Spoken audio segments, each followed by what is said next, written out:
의원 릴레이 인터뷰를 통해서 용인 특례시의회 의정 활동 그리고 용인시 면면까지 살펴보고 있는데요. 오늘은 김병민 용인 특례시의회 의원과 이야기 나눠보도록 하겠습니다. 어서 오십시오. 네, 안녕하십니까. 네, 민선 8기 벌써 2년 지났으니까요. 반환점을 지났습니다. 지난 2년간의 소회 어떤 기분이 드시는지요? 네, 지금 말씀해 주신 것처럼 저는 2022년 7월부터 용인 특례시에서 시의원을 일을 하고 있습니다. 근데 지난 2년간 제가 초선이다 보니 좀 처음에는 좀 환경이 새로웠습니다. 예. 지금은 잘 적응했습니다. 어떤 점이 가장 처음에 들어갔을 때 내가 시의원이 되니까 밖에서 보는 거랑 또 안에서 들어가니까 좀 다른 게 있잖아요. 예. 네, 그렇죠. 보편적으로 시의원분들은 직장 생활을 하는 분들이 이제 시의회에 들어가게 되는데요. 예. 시의회 조직 자체가 의원으로서의 우리 선출직을 도와주신 우리 시민들의 의견을 대변해야 되는데 용인시 행정부에 대한 모든 면을 면밀히 살펴봐야 되는데요.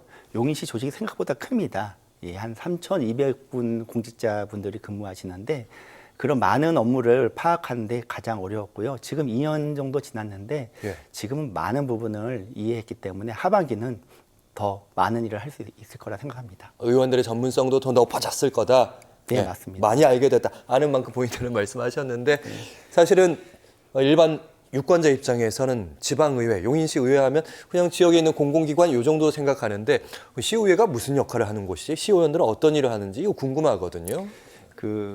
우리 용인시 예를 들면요. 예산이 약 3조 2천억 정도 됩니다. 3조 2천억에 가까운 예산을 시 집행부에서 예산을 수립하면은 의회에서는 그 예산이 우리 시민을 대변해서 우리가 살림살이를 살펴보는 역할을 하는 거죠. 필요 없는 예산은 저희가 예산을 삭감을 하고 필요 없는 민자 사업이라고 생각을 하면 그거에 대해서 시정 질문이라든지 5분 발언을 통해서 문제점을 지적을 합니다. 더 나아가서 시급성이 요하는 내용에 대해서는 집행부한테 요구를 하고 그럼 그 집행부에서 그 내용을 의회하고 협의를 해서 그 예산을 수립을 하고 집행을 하는 일을 하고 있습니다. 예, 대표적으로 이 사업을 딱 얘기하면 좀 용인시가 워낙 큰 지자체다 보니까 딱 느낌이 오는 그런 사업들이 있을 것 같아요. 이런 사업을 추진하려고 했는데 아니면 이게 없어가지고 용인시의회에 적극적으로 요청했다. 이런 부분들. 최근에 저희 지역구에 GTX라고 많이 알려져 있는데요. 예. GTX A 노선을 살펴보면요. 우리 수서에서 지나가는 SRT 노선을 같이 공용하는 겁니다. 같이 선로를 같이 이용하는 건데요. 예. 그 GTX 노선에 저희 지역구에 SRT를 정차를 하고자 하는 용역이 나갔습니다. 그 용역이 비식값이라고 우리 비용 대비 편익이라고 하는데 비식값이 상당히 높이 나와서 이 부분에 대해서 우리 시장 측에 구성역에 SRT 정차를 요청을 했고요. 우리 시에서도 그 보고서를 국토부에 제출한 바 있습니다. 그러니까 SRT가 거기까지 들어와도 가성비가 있더라. 그렇죠. 비용 대비 편익. 그러니까 SRT를 정차시키기 위해서는 비용이 필요한데 그 비용이 들어간 거에 비해서 편익. 이익이 더 그렇죠. 많더라. 시민들한테 들어가는 이익이 높다는 보고서가 나와 있습니다. 알겠습니다. 방금 지역구 현안 얘기하셨으니까 그 얘기를 저희가 더 물어보도록 할 텐데 지금 구성동, 마북동, 동백동 이렇게 지역구로 두고 계시는데 거기서 제일 중요한 것 중에 마북동에 이 탄천변이 있지 않습니까? 네. 공원 조성이 가장 현안 중에 하나더라고요. 그 말씀을 간략하게 설명드리자면요.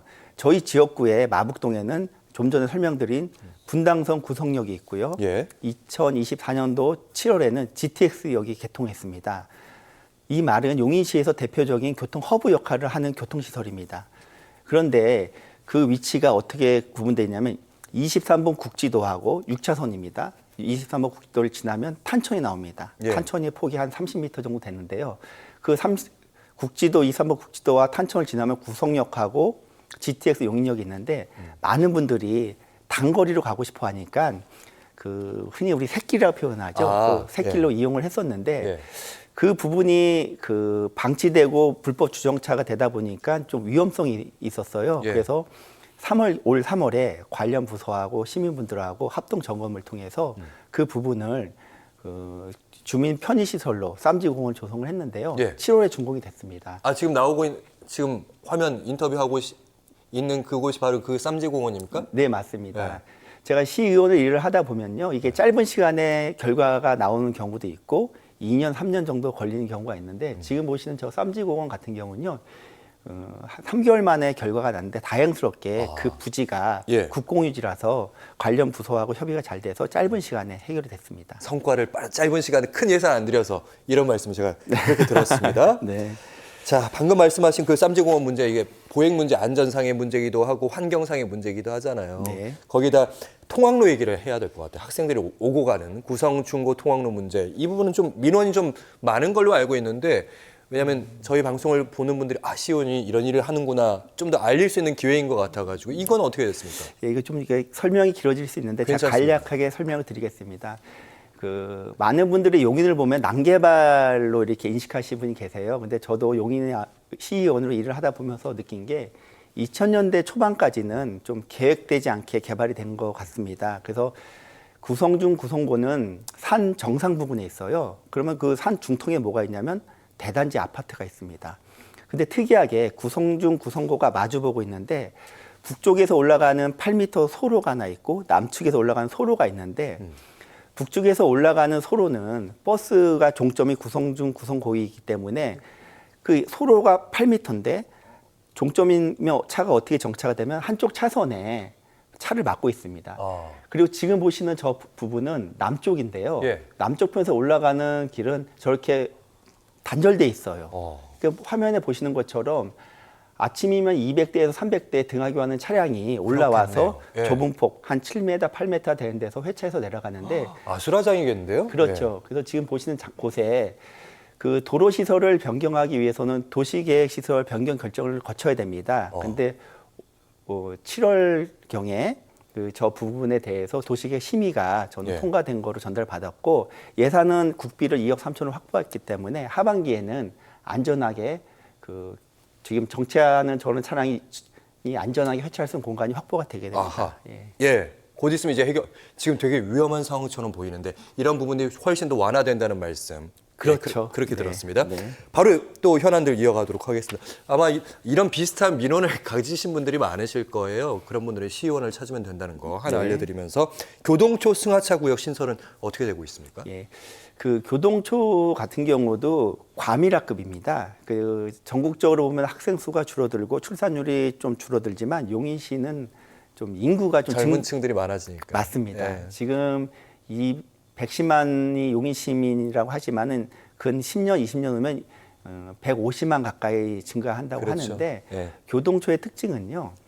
860세대 아파트하고 그 교동초하고 진로가 동일합니다. 예. 그래서 교동초 학부모님들이 아침 출퇴근 시간에 860가구 아파트에서 나온 차량이 많다 보니까 학교 앞 사거리에서 하차시키고 비상깜빡이를 켜고 아이들 초등학교 1, 2학년을 학교까지 등교시키고 오기 때문에 그 사거리가 오래전부터 승하차 존을 필요로 하는 민원이 발생되는데요. 아까 그 장면이랑 아까 전에 있었던 구성중과랑 비슷한 장면이 펼쳐지겠네요. 그래서 어떻게 되는 겁니까? 그래서 이제는 관련 부서가 협의를 해서 우리 승하차 스쿨존이라는 게 있습니다.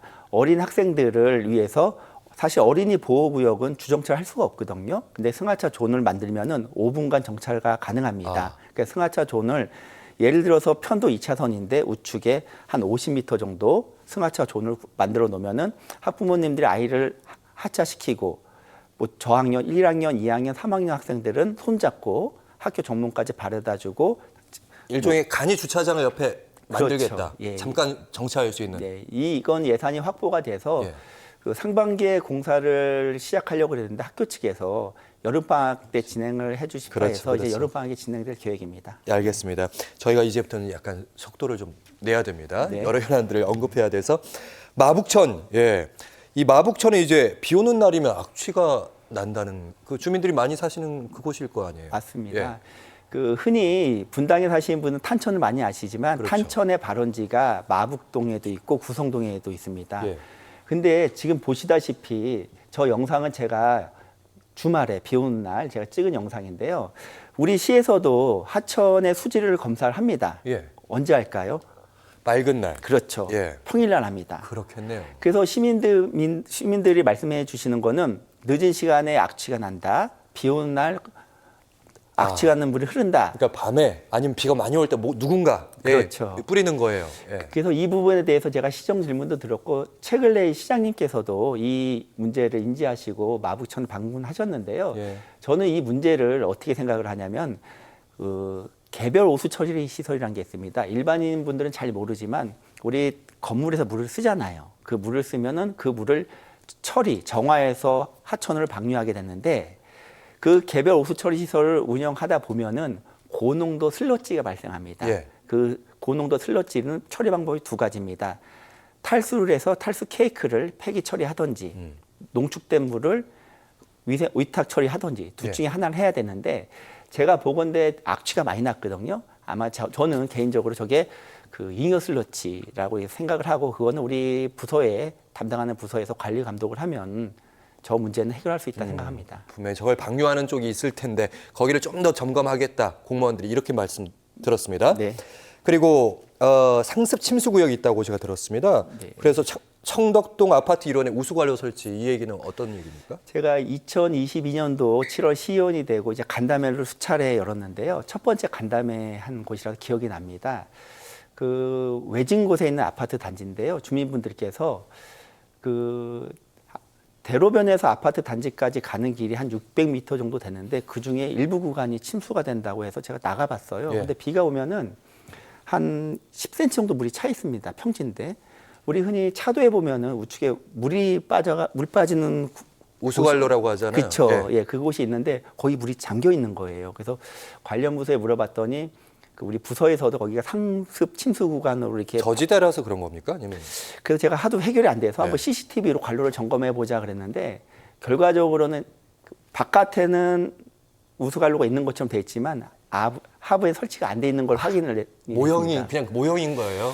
그래서 장비 없이. 예, 20여 년 전 일이라 그 원인은 제가 밝혀내지 못했지만 예산을 확보해서 이것도 예. 문제는 해결했습니다. 예. 알겠습니다. 네.